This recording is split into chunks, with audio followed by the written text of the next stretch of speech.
Hi YouTube, hope you're well. I would like to talk today further about the pay gap and another initiative that has proved to reduce the pay gap in Sweden, and this is that men take paid paternity leave to the same length that women are recorded. And this means ultimately that employers can't discriminate against women for taking maternity leave or fail to hire a female candidate because she might take maternity leave, because potentially anyone could be taking parental leave. And it has also started to redefine parenting in Sweden. So I'd really like to read to you a bit from feministing.com. And if you don't know feministing.com and you have an interest in feminism, I can't encourage you enough to go and check out their website. It's fantastic to have daily updates of intelligent, beautiful, successful women that care very deeply about women's issues. So go and check it out. It's a real good resource for feminists to feel less alone and to give you that strength to go on in the bullshit and keep fighting the good fight, to not settle with what we've got. And I'd like to read you a bit from Feministing. I'll also link you to the New York Times article in question. The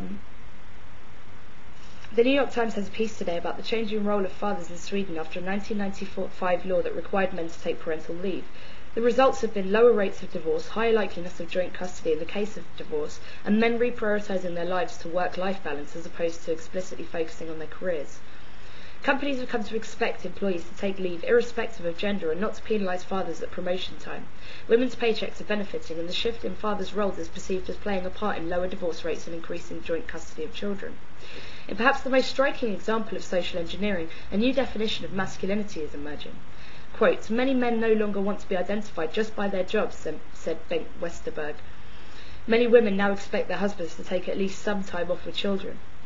Sweden ranks at the top of the list of best places to be a mother, and I think we can deduce that increased opportunities for fathers to be better fathers lightens the load for mothers, allowing greater equality at home and at work. The greater point stands that government support of daddy leave has the impact of making families happier, mums happier, and has the potential to change how masculinity is privileged in society. And then there's a quote from Sharon Lerner at the Washington Post.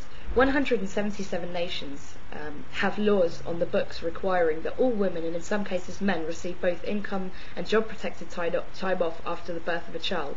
But here, the Family and Medical Leave Act of 1993 provides only unpaid leave, and most working mothers don't get to stay home with their newborns for the 12 weeks allowed by the law.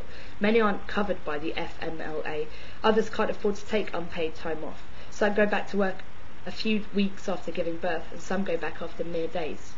So we can compare the 12 weeks allowed by law, unpaid leave that some privileged women receive in the US, compared to a universal entitlement of all men and women in Sweden to paternal leave, leading to a greater equality at work and at home.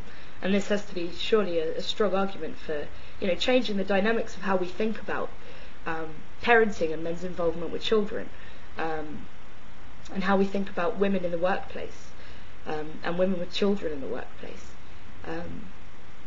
And I just think it's absolutely fascinating. I encourage everyone to read the full Feministing article as well as the original article in the New York Times. And I hope you're all well and happy protesting. Have a good day.